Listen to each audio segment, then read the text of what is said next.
Hello guys.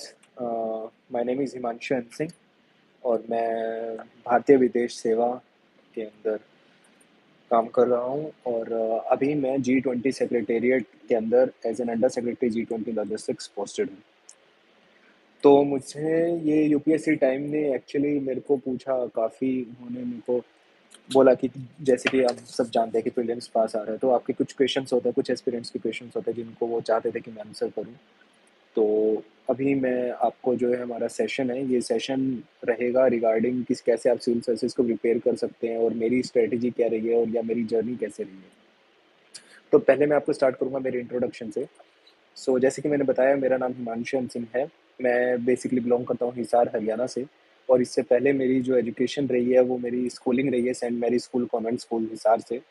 और उसके बाद पहले मैंने केवीपीवाई के अंदर एडमिशन लिया था, फिर उसके बाद I got into IIT Delhi. फिर मैं आईआईटी दिल्ली के अंदर कुछ टाइम रहा, फिर IIT Delhi about 3 to 4 months IIT Delhi में रहने के बाद फिर मेरा एससीआरए में सिलेक्शन हो गया। Then I left IIT to join एससीआरए।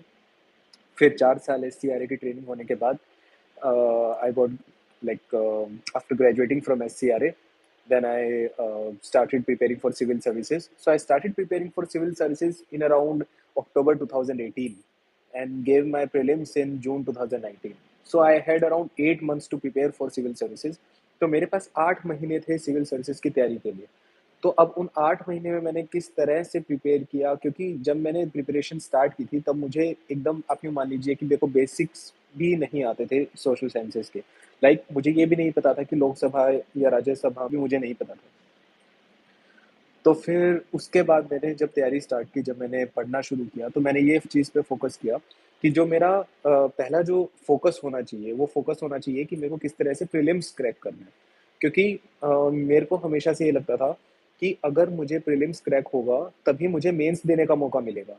अगर मैं मेंस पे ज़्यादा फोकस करूंगा और इंटरव्यू पे ज़्यादा फोकस करूंगा तो हो सकता है कि मेरे प्रीलिम्स की जो प्रिपरेशन है वो वीक रह जाए। और अगर प्रीलिम्स की प्रिपरेशन वीक रह जाती है तो उसके बाद फिर मेरे को मेंस देने का मौका ही नहीं मिलेगा, चाहे मैं कितना भी अच्छा आंसर लिखता हूँ, लेकिन फिर भी मैं मेंस नहीं दे सकता अगर मैंने प्री नहीं क्रैक किया तो मेरा पहला जो फोकस था वो था कि एक बार मेरे को पूरा सिलेबस कवर करना है। क्योंकि मेरे पास बहुत लिमिटेड टाइम था, आई हैड 8 मंथ्स। जब प्री होने वाला था तो आई हैड ओनली 8 मंथ्स, तो मुझे था कि 8 महीने में बस प्रीलिम्स किसी तरह निकल जाए। तो इस तरह की तैयारी करनी है, तो पहले मैंने पूरा सिलेबस कवर किया। सिर्फ वही पढ़ा जो ज़रूरी है। बहुत सारी चीज़ें होती है, बहुत सारी बुक्स होती हैं, हर एक सब्जेक्ट के मल्टीपल सोर्सेज होते हैं। तो मैंने फोकस किया कि मल्टीपल सोर्सेज की जगह सिर्फ फोकस किया जाए कि कुछ लिमिटेड सोर्सेज, अगर मान लीजिए मेरे को हिस्ट्री पढ़नी है तो मैंने एंशिएंट और मिडाइवल हिस्ट्री तमिलनाडु की एनसीईआरटी से पढ़ी। मैंने उसके अलावा कहीं और ध्यान नहीं दिया। तो ऐसे बहुत सारी चीज़ें होती हैं कि आपको कुछ कुछ सब्जेक्ट्स होते हैं कि आपको एक फेथ होना चाहिए कि हाँ, मेरे को ये सब्जेक्ट यहाँ से प्रिपेयर करना है। और फिर जब मैंने उस सब्जेक्ट को वहाँ से प्रिपेयर करना शुरू किया, उसको मल्टीपल रिवीजन स्टार्ट किए, तो उसके बाद मेरा प्रीलिम्स तक आते-आते एक इतना अच्छा लेवल हो गया था कि मैं प्री क्रैक करने के लिए कॉन्फिडेंट था। फिर मैंने प्री दिया और हालाँकि जैसे मैंने प्री दिया तो मैं कॉन्फिडेंट था कि मेरा प्री हो जाएगा। फिर मैंने मेंस की तैयारी स्टार्ट की। अब मेंस की तैयारी स्टार्ट की तब भी बहुत सारे चैलेंजेस थे, जैसे कि मेरा ऑप्शनल अच्छे से नहीं हुआ था। और मेरा मतलब एथिक्स मान लीजिए, वर्ल्ड हिस्ट्री मान लीजिए, जो भी मेंस का सिलेबस में जो आता है वो सब रह रहा था। तो फिर मैंने देखा कि अभी इनको किस तरह से किया जाए, तो मैंने सब एक सब्जेक्ट्स जो जो बचे हुए थे सबको एक टाइम डिवोट किया और कुछ कुछ पर्टिकुलर टाइम के अंदर सब चीज़ों को कवर करने की कोशिश करी। तो मेरा जो ऑप्शनल था वो था पब्लिक एडमिनिस्ट्रेशन। तो पब्लिक एडमिनिस्ट्रेशन के अंदर मुझे बहुत बार लोगों ने डिमोटिवेट भी किया था कि पब्लिक एडमिनिस्ट्रेशन के अंदर मार्क्स ज़्यादा नहीं आते हैं या बहुत ज़्यादा मेहनत लगती है। बट क्योंकि मेरा इंटरेस्ट था पब्लिक एडमिनिस्ट्रेशन में, तो मैंने वो बिना कुछ सोचे समझे public administration as an optional लिया। And I had only 25 days to prepare for that optional, because मेरा और सारा जो टाइम था वो और बाकी के जीएस सब्जेक्ट्स ने ले लिया था। तो फिर मैंने 25 डेज के अंदर किसी तरह पब्लिक एडमिनिस्ट्रेशन को दिन रात पढ़ के और इम्पोर्टेंट चीज़ों को देख के कि कौन सी चीज़ आ सकती है, कौन सी चीज़ नहीं आ सकती है, एक होलसम एक तैयारी कर ली थी पब्लिक एडमिनिस्ट्रेशन की। और उसके बाद जब मैंने एग्ज़ाम दिया तो मैंने ये देखा कि जो मैंने तैयारी की उससे मैंने बहुत ज़्यादा अच्छे मार्क्स आए मेरे। मतलब मेरे को उम्मीद नहीं थी कि इतने अच्छे मार्क्स आएंगे, बट उतने अच्छे मार्क्स आए मेरे पब्लिक एडमिनिस्ट्रेशन के अंदर। Same goes for answer writing. मैंने अपनी जिंदगी का जो पहला आंसर था वो मैंने लिखा था 1 अगस्त ऑफ 2019 को। और मेरा जो मेंस था वो था अराउंड 20 सितंबर 2019, मतलब 1.5 महीने पहले मैंने पहला आंसर लिखा। तो जब मैंने अपना पहला आंसर लिखा लाइफ का, तो मुझे लगा कि इस आंसर से तो मेंस नहीं निकलेगा। लेकिन फिर भी मैंने बस एक होप नहीं छोड़ी, क्योंकि मेरे माइंड में एक ये मतलब मुझे एक फेथ थी, क्योंकि मेरे को एक वो मान लीजिए कंपल्शन भी था, एक मेरी मजबूरी भी थी कि मेरे को सिर्फ एक ही अटेम्प्ट में निकालना था ये एग्जाम, क्योंकि उसके बाद मैं नहीं दे पाता एग्जाम, कुछ ऐसी कंडीशंस थी। तो इसीलिए फिर मैंने फोकस किया कि किसी तरह बस एग्जाम पे फोकस करूं, किसी तरह मैं इसको फर्स्ट अटेम्प्ट में निकाल दूं।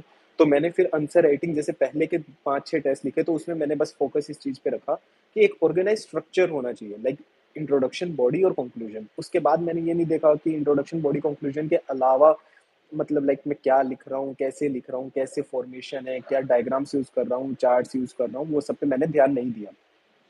तो पहले मैंने 5 टेस्ट में बस इस चीज पे फोकस किया कि किसी तरह इंट्रोडक्शन, बॉडी और कंक्लूजन पे मैं पहुंच जाऊं।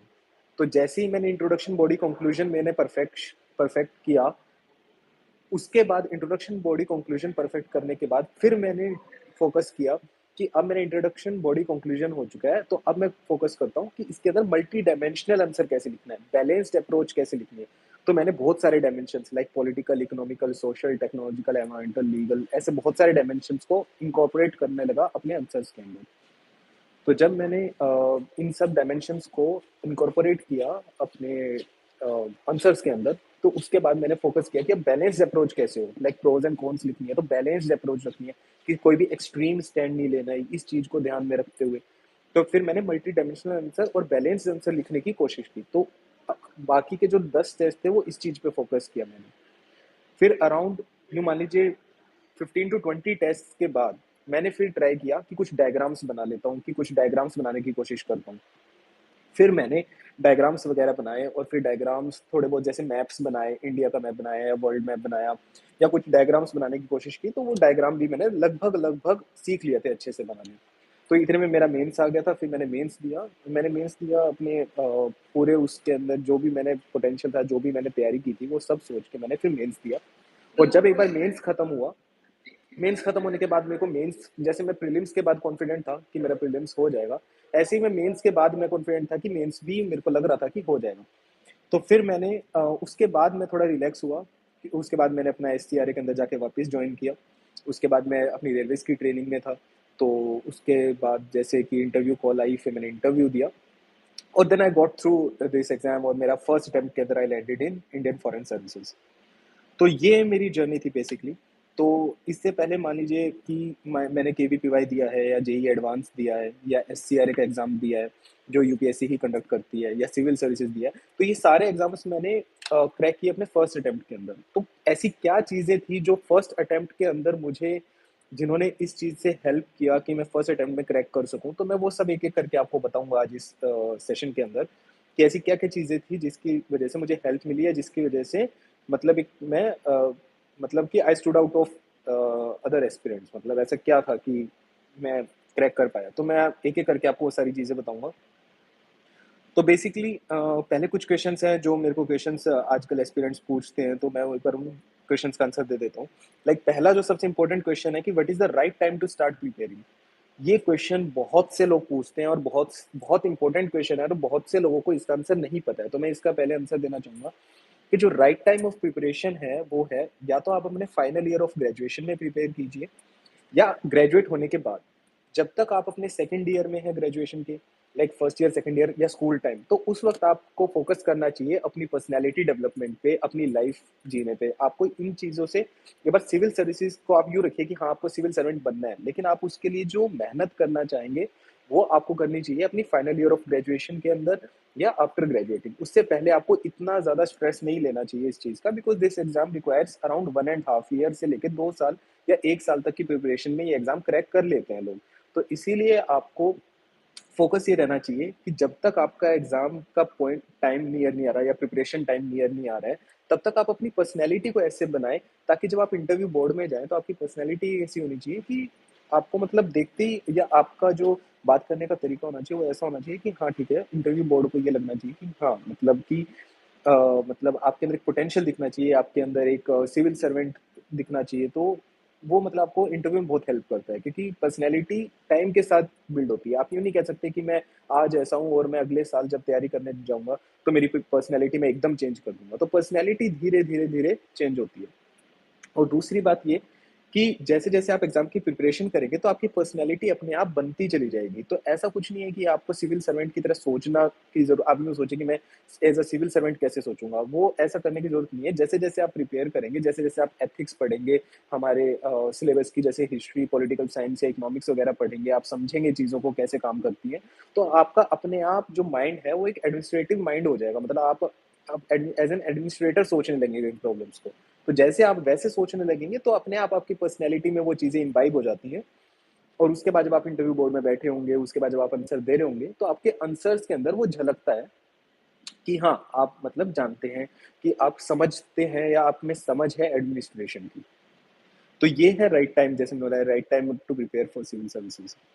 अब दूसरी चीज़ जो ये है कि जो लोग बोलते हैं कि क्या कोचिंग मैटर करती है, क्या दिल्ली आने की ज़रूरत है, क्या ऐसा? तो मैं बस आपको ये कहना चाहूँगा कि कोचिंग मैटर करती है इन टर्म्स ऑफ डायरेक्शन। मतलब अगर मान लीजिए आप दिशाहीन हैं या आपके पास डायरेक्शन नहीं है, आपके पास आपको ये फ़ेथ नहीं है कि यार मेरे पास कोई बुक लिस्ट नहीं है, मुझे पता नहीं कौन-सी बुक पढ़नी है, डायरेक्शन क्या होनी चाहिए, कैसे, कहाँ से क्या पढ़ना है, किस टाइम पे क्या प्रिपेयर करना है, एक डायरेक्शन, ओवरऑल डायरेक्शन अगर आपके पास स्ट्रैटेजी, मान लीजिए कि आपके पास स्ट्रैटेजी या डायरेक्शन नहीं है, तो कोचिंग आपको बहुत हेल्प करती है।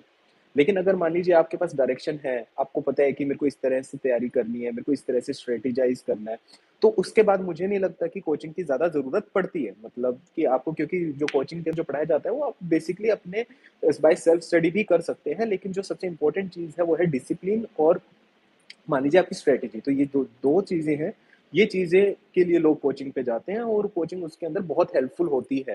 ठीक है, मैं डिनाई नहीं करूँगा कि कोचिंग हेल्पफुल नहीं होती है, बट ऐसा भी नहीं है कि नेसेसिटी भी नहीं है कोचिंग की, आपको बहुत ज़रूरी ही है कोचिंग लेना। तो कोचिंग के अलावा बहुत सारे क्वेश्चंस जैसे मुझे पुट किए गए, जिसमें लोग मुझसे पूछते हैं कि क्या घंटे, आप कितने घंटे पढ़ते थे? तो मैं बस ये बताना चाहूँगा कि जो ये क्वेश्चन है कि लाइक आप कितने घंटे पढ़ते थे?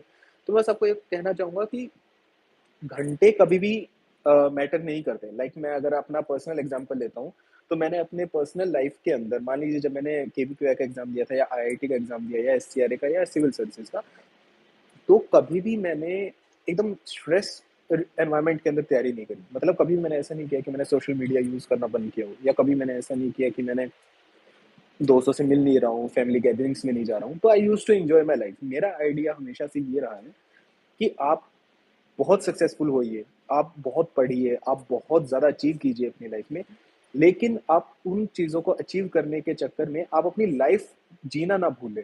मतलब आपका मेन फ़ोकस होना चाहिए कि आपको अपनी लाइफ जीनी भी है। लाइक आपको, जब आप काफ़ी साल बाद, आज से 20 साल बाद, 30 साल बाद आपको लगना चाहिए कि आपने एक अच्छी लाइफ जी है। तो मेरा हमेशा से फ़ोकस ये रहा है कि मेरे को मेरी लाइफ अच्छे से जीनी है, और पढ़ाई भी करनी है, लेकिन वो एक लाइफ का पार्ट होना चाहिए।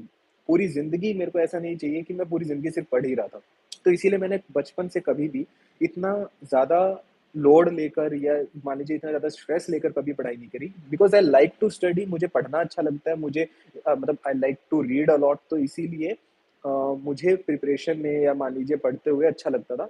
लेकिन ऐसा कभी एज़ अ स्ट्रेस लेके कभी नहीं पढ़ा। तो जो ये होता है ना घंटे वाला हिसाब, तो जो घंटे वाली चीज़ है, ये तब आती है जब आपको किसी चीज़ में विल नहीं है, लाइक आपको कोई चीज़ करने का मन नहीं कर रहा। तब आप सोचते हैं कि यार मैं कितने घंटे हो गए पढ़ते हुए। लेकिन जब आपको किसी चीज़ में मन लगने लगता है, तो आप घंटे देखना भूल जाते हैं। मतलब आपको ये याद ही नहीं रहता कि कितने टाइम हो गया आपको पढ़ते हुए। तो जब भी आप अपनी ज़िंदगी में कोई भी काम करें, तो ऐसे करें कि जिसमें आप घंटे का हिसाब रखने के लिए आपके पास टाइम ना हो, या आपको याद ना हो। हमेशा आपको ऐसा लगे कि हाँ यार, मेरे को तो इतना टाइम हो गया पढ़ते हुए, मुझे पता ही नहीं चला। या मान लीजिए किसी भी चीज़ में आप इन्वॉल्व्ड हैं, तो इन्वॉल्व इस तरह से होइए कि आप घंटे का हिसाब ना रखें। तो जैसे कि मैंने कभी घंटे का हिसाब नहीं रखा, तो मैं ये नहीं बता पाऊँगा कि मैं कितने घंटे पढ़ता था। लेकिन हाँ, बस मैं इतना कह सकता हूँ कि मोस्ट ऑफ द टाइम मैं पढ़ता था, लेकिन मतलब जब मेरे को एन्जॉय करना होता था, तब मैं घूमने-फिरने भी जाता था। मतलब ऐसा भी हुआ है कि मैं 2-2 3-3 दिन बिल्कुल भी नहीं पढ़ा हूँ, लेकिन ऐसा भी हुआ है कि मैं 2-2 दिन पूरे दिन पढ़ा हूँ, ऐसा भी हुआ है। तो इसीलिए घंटे का हिसाब वाला क्वेश्चन जो है, उसको मतलब आप कोशिश कीजिए कि उस चीज़ पे ना जाएँ। उसके बाद जो क्वेश्चन है वो ये है कि हाउ टू फ़ील मोटिवेटेड, या मोटिवेशन। तो अब मोटिवेशन का मैं आपको बताना चाहूँगा कि 2 टाइप की मोटिवेशन होती है। एक होती है एक्सट्रिंसिक मोटिवेशन, एक होती है इंट्रिंसिक मोटिवेशन। तो अब ये हर एक इंसान में वेरी करती है। इंट्रिंसिक मोटिवेशन होती है कि जो आपको अंदर से मोटिवेशन आ रही है, और एक्सट्रिंसिक होती है जो आपको बाहर की चीज़ें देख के आ रही है। फॉर एग्ज़ाम्पल जैसे कि मान लीजिए आजकल यूट्यूब पे बहुत सारी हमारे टाइम पे भी चलती थी, बहुत सारी वीडियोज़ होती है जिसके अंदर होता है कि ग्रैंड एंट्री वीडियोज़, लाइक कोई सिविल सर्वेंट जा रहा है तो उनकी ग्रैंड एंट्री हो रही है या इस तरह की चीज़ें। तो जो वो सब चीज़ें हैं कि आप जब कोई वीडियो को देखते हैं, कोई बाहर से सुनते हैं और फिर आप मोटिवेटेड फ़ील करते हैं, वो एक्सट्रिंसिक मोटिवेशन है। इंट्रिंसिक मोटिवेशन है कि वो सब के बिना भी आप रोज़ ये फ़ील करते हैं कि मेरे को ये करना है, मेरे को क्रैक करना है किसी भी हालत में, जो अंदर से आवाज़ आती है, वो होती है इंट्रिंसिक मोटिवेशन। तो अब मैं कहना चाहूँगा कि आप पहले ये सेल्फ एनालाइज़ कीजिए कि आपकी कौन-सी मोटिवेशन वीक है। लाइक आपकी इंट्रिंसिक मोटिवेशन वीक है या एक्सट्रिंसिक। लाइक अगर आपकी इंट्रिंसिक मोटिवेशन वीक है, तो आप एक्सट्रिंसिक मोटिवेशन पे जाइए। लाइक रेगुलरली वीडियोस देख रहे हैं, रेगुलरली अपने आप को मोटिवेटेड फील कर रहे हैं, जो लोग आपको सपोर्ट करते हैं आप उन लोगों से बात कर रहे हैं, या आप अपने पेरेंट्स से बात कर रहे हैं। तो ये जो चीज़ें हैं ये एक्सट्रिंसिक मोटिवेशन है कि बाहर से आपको, लेकिन ये आपको हर रोज़ चाहिए, क्योंकि एक्सट्रिंसिक मोटिवेशन लिमिटेड होती है कि आपको, जैसे इंट्रिंसिक मोटिवेशन है वो है अनलिमिटेड, कि अगर आपको अंदर से मोटिवेशन आ रही है तो हमेशा आती रहेगी। अगर आपको आज भी आएगी, कल भी आएगी। बट एक्सट्रिंसिक है कि अगर आपने आज एक वीडियो देख ली, उसका इम्पैक्ट कल परसों तक खत्म हो जाएगा। तो एक्सट्रिंसिक मोटिवेशन जो है, बाहर से जो आपको मोटिवेशन लेनी होती है, वो विद टाइम लेनी होगी, कि मतलब आपको हर रेगुलर इंटरवल में चाहिए होगी। अगर आपकी इंट्रिंसिक मोटिवेशन बहुत स्ट्रांग है तो आपको एक्सट्रिंसिक मोटिवेशन की ज़्यादा ज़रूरत नहीं है। लेकिन अगर आपकी अंदर से मोटिवेशन वीक है तो आप बाहर से एक्सट्रिंसिक मोटिवेशन पे जाइए, बाहर की चीज़ों को देखिए, बाहर से जो ये चीज़ें आपको मोटिवेट करती हैं उनको रेगुलरली देखिए, ठीक है? तो ये एज़ अ मोटिवेशन मैंने आपको बताया। ऊपर से आता है टाइम टेबल। तो टाइम टेबल 2 टाइप के टाइम टेबल होते हैं। तो एक टाइम टेबल वो होता है कि मैं आपको बोलूँ कि आप सब सब्जेक्ट्स के एक-एक चैप्टर, लाइक एक चैप्टर हिस्ट्री का, एक चैप्टर पॉलिटी का, एक चैप्टर इकोनॉमी का, एक-एक चैप्टर करके सबको एक साथ पढ़ें। और एक तैयारी होती है कि आप सुबह लगे, आप हिस्ट्री खत्म करके उठे, कि आप 2 दिन दिन लगे रहे, लेकिन आपने सिर्फ हिस्ट्री पढ़ी, लेकिन हिस्ट्री खत्म कर दी। तो जो पर्सनली मैंने जो फील किया है मेरे केस में, मान लीजिए, या जो मैंने पढ़ा है, उसमें मैंने ये पढ़ा है कि अगर आप, क्योंकि मैं दूसरी तरह से तैयारी करता था कि अगर मैंने हिस्ट्री उठाई है तो मैं पूरा दिन हिस्ट्री पढ़ता रहता था, मतलब मैं किसी और बुक पे नहीं जाता था। बट ऐसा कोई स्ट्रिक्ट रूल नहीं था ये। मान लीजिए अगर मैं हिस्ट्री पढ़ते पढ़ते थक गया हूँ, बोर हो चुका हूँ, तो फिर मैं अपनी एफिशिएंसी बढ़ाने के लिए हिस्ट्री बंद करके कोई और सब्जेक्ट उठा लेता था। लेकिन मेरा जो मेन फोकस रहता था वो ये रहता था कि एक बारी में एक सब्जेक्ट खत्म करूँ। तो अगर आप, मतलब बहुत से, अगर आप में से काफ़ी लोग अगर बुक रीडिंग पसंद करते हैं तो there is this book called Hyperfocus. तो अगर आप हाइपर फोकस पढ़ेंगे तो उसमें भी ये बताया गया है कि अगर आप एक टॉपिक को, मतलब एक, मान लीजिए एक सब्जेक्ट को पूरा अच्छे से पढ़ें, बजाय 10 सब्जेक्ट थोड़ा-थोड़ा पढ़ने के, तो एफिशिएंसी ज़्यादा होती है अगर आप एक सब्जेक्ट को लेके काफ़ी देर तक पढ़ें। तो इसीलिए मैंने उस चीज़ को फ़ॉलो किया अपनी लाइफ़ के अंदर। तो ऐसे मैंने, मतलब मान लीजिए टाइम टेबल, कोई कहता है कि आपने टाइम टेबल बनाया हो कि आप कितने बजे उठेंगे, आप ये सब्जेक्ट पढ़ेंगे। तो मेरा बस ये रहता था कि मैं जब भी उठा, मैंने अपना खाना खाया, फ्रेश किया, उसके बाद मेरा ये रहता था कि अब मेरे को पढ़ने बैठना है, और जो भी मैं सब्जेक्ट लेके बैठूँगा, मैं उसको पढ़ता रहता था जब तक मेरा इन या तो वो सब्जेक्ट खत्म हो जाए, या दूसरा कि मेरा इंटरेस्ट लूज़ हो जाए। अगर मेरा इंटरेस्ट लूज़ हो जाता था का कुछ घंटों बाद, तो मैं दूसरे सब्जेक्ट पे शिफ्ट हो जाता था, वरना मैं उसी को पढ़ते रहता था जब तक वो बुक खत्म ना हो जाए। अब दूसरी बात ये है कि इसके अंदर लोग कहते हैं कि बहुत सारी बुक्स है क्योंकि वास्ट सिलेबस है। तो किस तरह से पढ़ना है, या किस तरह से रीडिंग करनी है, किस तरह से चीज़ों को समझना है, या किस तरह से, बुक्स इतनी सारी हैं। तो जैसे कि मैंने बताया कि लिमिटेड रिसोर्सेज़ रखिए। एक सब्जेक्ट की एक ही बुक रखिए। अब रीडिंग स्पीड पे मैं आपको ये कहना चाहूँगा कि जो आप रीडिंग स्पीड जो आप स्टार्टिंग में प्रिपेयर करेंगे, आप सिविल सर्विस की तैयारी करना शुरू करेंगे, तो 2-3 महीने आप बहुत बुक्स पढ़ेंगे। लाइक आपको स्टार्ट करना है एनसीईआरटीज़ से, जो कि सबसे मेन चीज़ है जो आप स्किप नहीं कीजिए। मतलब एनसीईआरटीज़ को स्किप करने का कोई, मतलब आपको आगे कोई फ़ायदा नहीं मिलेगा, नुकसान ही होता है। तो एनसीईआरटीज़ को कभी मत स्किप करना। जब आप एनसीईआरटीज़ स्टार्ट करेंगे, तो आप जब 6th से 10th या 12th तक की एनसीईआरटीज़ जब आप पढ़ेंगे, तो अपने आप आपकी जो रीडिंग स्पीड है वो अपने आप तेज़ हो जाएगी। पहले आपको थोड़ा टाइम लगेगा पढ़ने में, बट जैसे-जैसे आपकी रीडिंग की प्रैक्टिस ज़्यादा होती जाएगी, वैसे-वैसे आपकी रीडिंग स्पीड इंक्रीज़ होती जाएगी। तो फिर आपको बाद में ऐसा नहीं लगेगा कि यार मेरे को ये बुक पढ़नी है, ये मैं कैसे पढ़ूँ, या ये बुक मेरे से कवर नहीं हो रही है। तो इस तरह से आपको इस चीज़ पे ध्यान रखना है। अब दूसरी बात ये है कि प्लान बी, लाइक कि प्लान बी होना चाहिए, नहीं होना चाहिए। तो मैं इसका आपको ये बताना चाहूँगा कि जो प्लान बी वाली चीज़ें होती हैं, जो इक्वेशंस होते हैं कि यार मेरे को प्लान बी चाहिए। तो जब आप सिविल सर्विसेज की तैयारी करते हैं, तो हमेशा आप कोशिश कीजिए कि आपके पास एक प्लान बी हो, ताकि अगर आप यहाँ पे ना सक्सेसफुल हो, तो आप एज़ अ बैकअप आप कुछ कर सकते हैं। लेकिन इसी के साथ में एक चीज़ और ऐड करना चाहता हूँ कि अगर आपके पास कोई प्लान बी नहीं है, तो भी आपको टेंशन लेने की ज़रूरत नहीं है। आप तब भी इस एग्ज़ाम को क्रैक कर सकते हैं और इस एग्ज़ाम को अगर क्रैक मान लीजिए 1% अगर नहीं होता है, तो भी आपकी जो पर्सनैलिटी और जो नॉलेज बेस जो सिविल सर्विसेज़ की तैयारी आपको बनाती है, आप कोई और एग्ज़ाम क्रैक करके आराम से कहीं और भी लग सकते हैं। तो उसमें कोई इश्यू एम्प्लॉयमेंट का इश्यू बिल्कुल नहीं आता है, अगर आप सिविल सर्विसेज़ की तैयारी करते हैं। अब मेन चीज़ ये है कि इसके अंदर मतलब सिलेक्शन नहीं होगा, ये चीज़ का डर रहता है। तो बस मैं एक आपको एक सिंपल सी लाइन बोलूँगा कि इस एग्ज़ाम के अंदर वही हारता है जो क्विट कर जाता है। कि ये एग्ज़ाम अगर कोई कहेगा कि सिविल सर्विसेज़ मैं क्रैक नहीं कर पा रहा या शायद नहीं कर पाऊँगा या क्या है, तो ये एग्ज़ाम क्रैक तभी नहीं होगा जब आप क्विट कर जाएँगे, जब आपको लगेगा कि यार मैं नहीं कर सकता। अगर आप आखिर तक लड़ेंगे, तो ये मुझे पता है कि अगर आप बहुत ज़्यादा सिंसियरिटी और अच्छे से पढ़ रहे हैं, अपने आराम से काम कर रहे हैं और आप बस हार नहीं मान रहे हैं, तो आप ये एग्ज़ाम ज़रूर क्रैक करेंगे। लाइक मेरे फैमिली में भी बहुत सारे ऐसे लोग रहे हैं जिन्होंने मतलब पूरा-पूरा उन्होंने टाइम मतलब 6-6 7-7 साल लगा दिए हैं तैयारी के अंदर, लेकिन फिर भी वो निकले हैं, ठीक है? तो उसमें ये मैटर नहीं करता कि आप क्लास 12th में कितनी बार फेल हुए, आप ग्रेजुएशन में कितनी बार फेल हुए, आपकी कोई हॉबीज़ हैं या नहीं है, आपका जो डिटेल्ड एप्लीकेशन फॉर्म है वो लगभग खाली है। ये सब चीज़ें बिल्कुल मैटर नहीं करती है, मैटर ये करता है कि आप कितना ज़्यादा आपके अंदर आग है उस चीज़ को हासिल करने के लिए। कि अगर आपके अंदर एक ज़ील है, एक वो चीज़ है कि हाँ, मुझे किसी भी हालत में सिविल सर्विसेज़ क्रैक करना है। अगर आपके मन में ये चीज़ है, तो फिर कुछ मैटर नहीं करती आपके पास्ट रिजल्ट्स या आपके पास्ट में क्या रहा है, कितनी आपने पढ़ाई की है, आप एक ब्राइट माइंड है, नहीं है, आप एक इंजीनियर है, नहीं है, आप कुछ मैटर नहीं करता, सिर्फ़ ये मैटर करता है कि आप में कितनी आग है। अगर आप में आग है, तो आप इनका एग्ज़ाम क्रैक ज़रूर कर लेंगे। बस आपको एक चीज़ का ध्यान रखना है कि कभी हार नहीं माननी है। बिकॉज़ इस एग्ज़ाम की प्रिपरेशन में बहुत सारे ऐसे फ़ेजेज़ आते हैं जब आपको लगता है कि मेरे को तैयारी छोड़ देनी चाहिए। मेरी लाइफ़ में भी आया था सर, हर एक एस्पिरेंट की, हर एक कैंडिडेट की लाइफ़ में आता है कि उनको लगता है कि हाँ, मुझे तैयारी छोड़ देनी चाहिए। लेकिन बस मैं आपको यही बताना चाहूँगा कि जब भी आपको ये फ़ील हो, आपको बस ये सोचना है कि मेरे को इस एग्ज़ाम के पीछे लगे रहना है, मेरे को हार नहीं माननी है क्योंकि अगर आप हार नहीं मानेंगे तो आप ये एग्ज़ाम ज़रूर क्रैक कर लेंगे।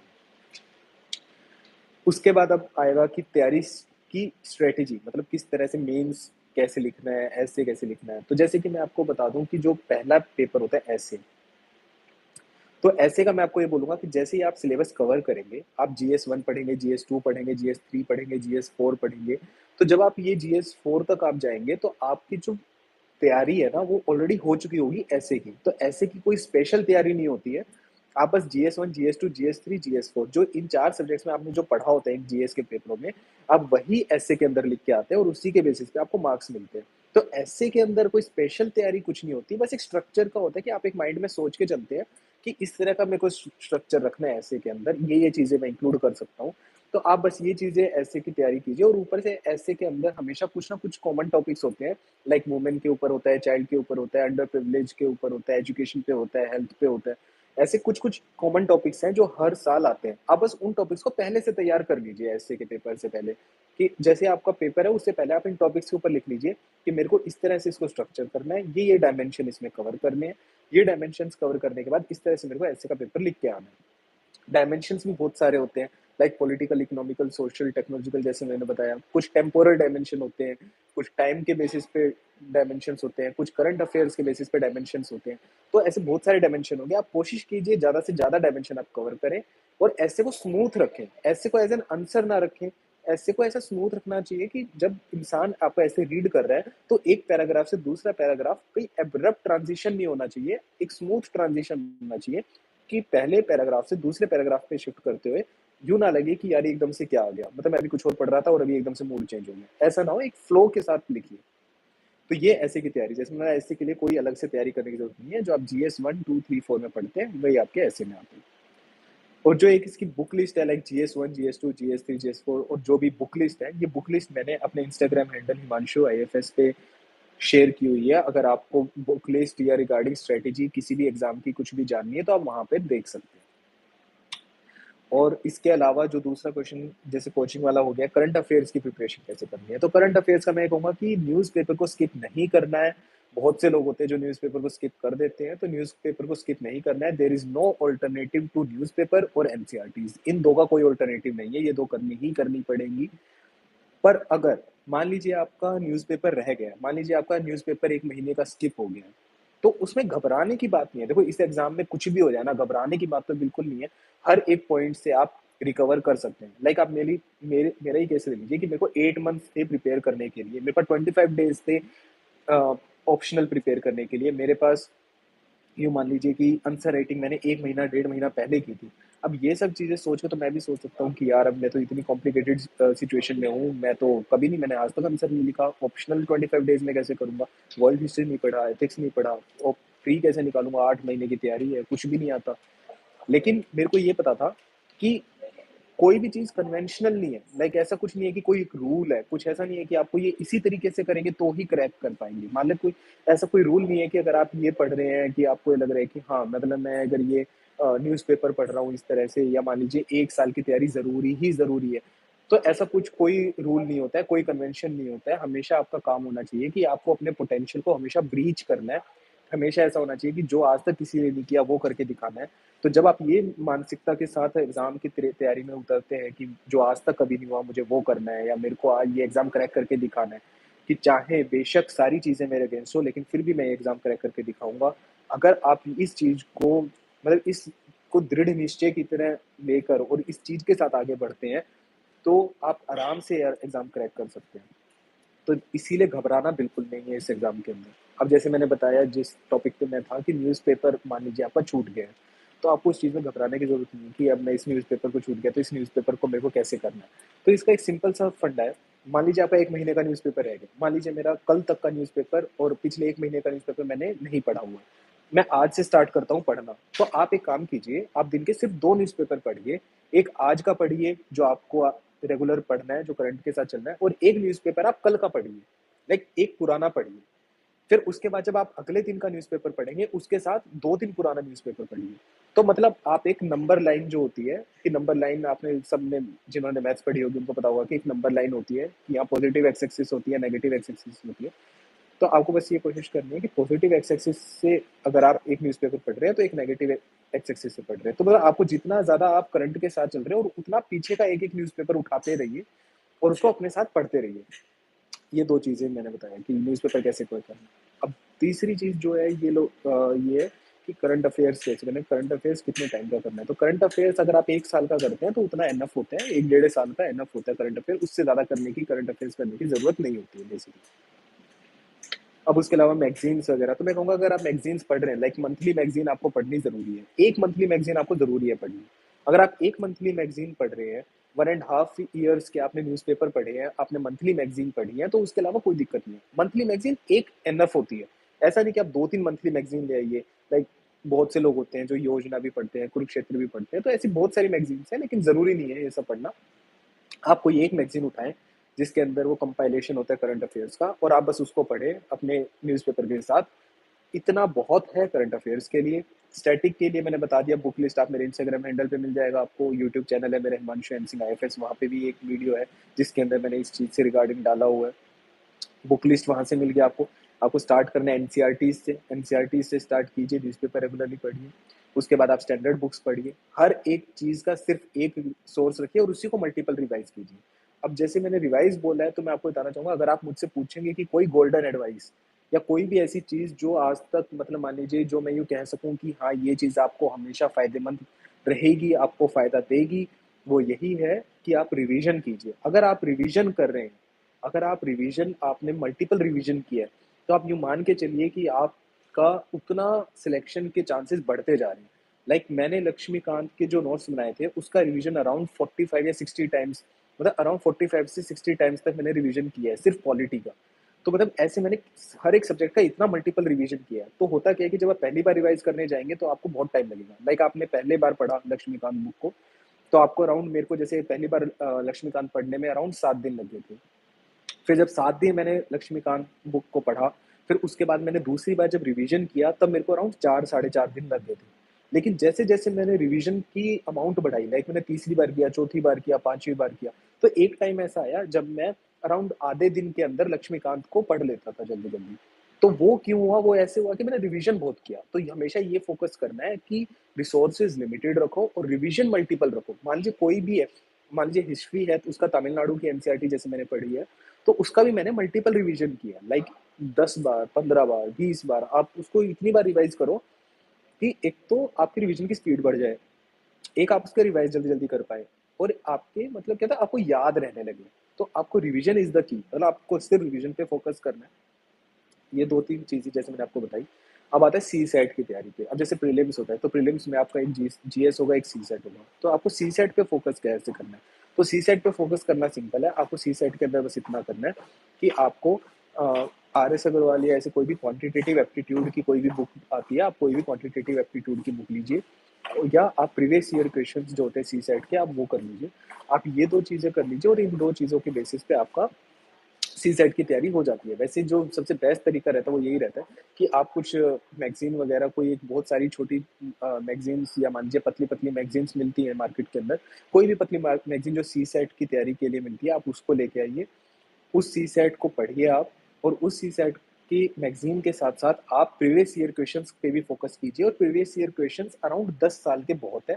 आप मतलब मैं कोशिश कीजिए 5-6 साल के तो पढ़ लें, उसके बाद के इतना ज़रूरी नहीं है। 5-6 आप टेस्ट पेपर प्रैक्टिस कीजिए और आप एज़ अ सी सेट को सेल थ्रू कर जाएँगे।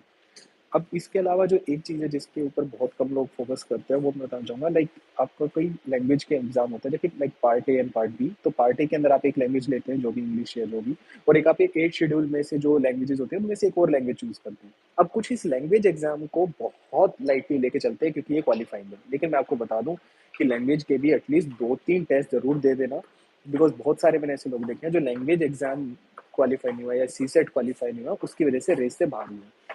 तो इसीलिए आपको सीसेट पे भी फोकस करना है। Even if you are an engineer, फिर भी आप सीसेट का एग्जाम दीजिए, मैं ये कहूँगा।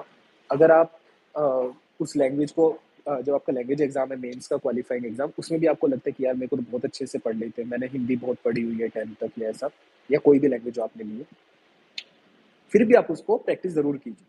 क्योंकि उस एग्जाम के मोमेंट में नहीं पता कि क्या इशू होगा, क्या नहीं होगा, इसीलिए आप अपनी लैंग्वेज पे भी फोकस कीजिए। तो ये मैंने आपको क्वालिफाइंग एग्जाम्स के बारे में बता दिए। उसके अलावा सोशल मीडिया, जैसे मैंने बताया कि सोशल मीडिया को बंद करना है, ये वो डिस्ट्रैक्शन होती है, तो वो सब करने की आपको ज़रूरत नहीं है, इतना कुछ सोचने की ज़रूरत नहीं है। आपको अगर ऐसा लगे कि मेरे को सोशल मीडिया को बंद कर देता हूँ या मेरे को डिस्ट्रैक्शन हो रहा है, तो इतना कुछ सोचने की ज़रूरत नहीं है, इतना कोई डिस्ट्रैक्शन वाली बात नहीं होती है।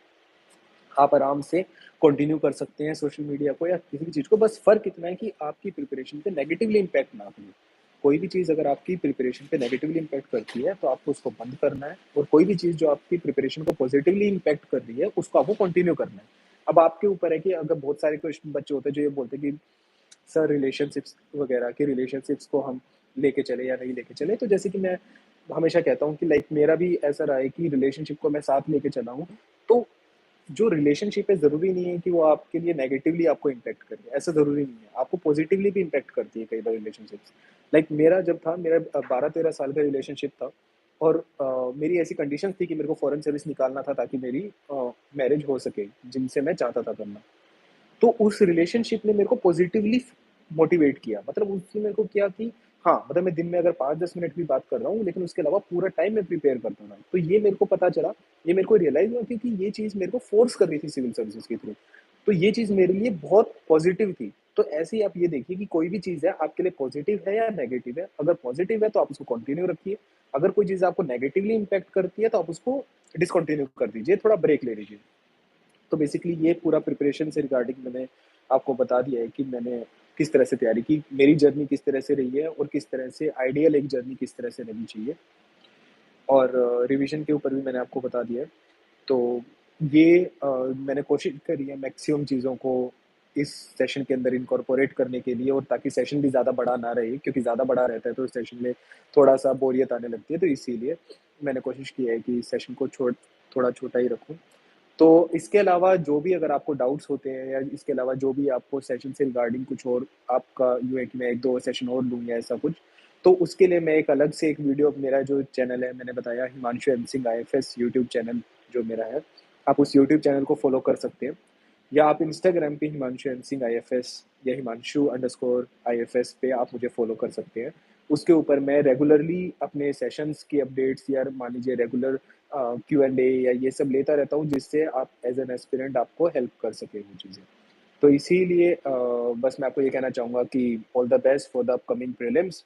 और मैं आपके साथ जुड़ा रहूँगा, मैं आपके क्वेश्चंस का आंसर करता रहूँगा जितना मुझसे हो पाएगा, जितना मुझे टाइम परमिट करेगा मेरे काम से।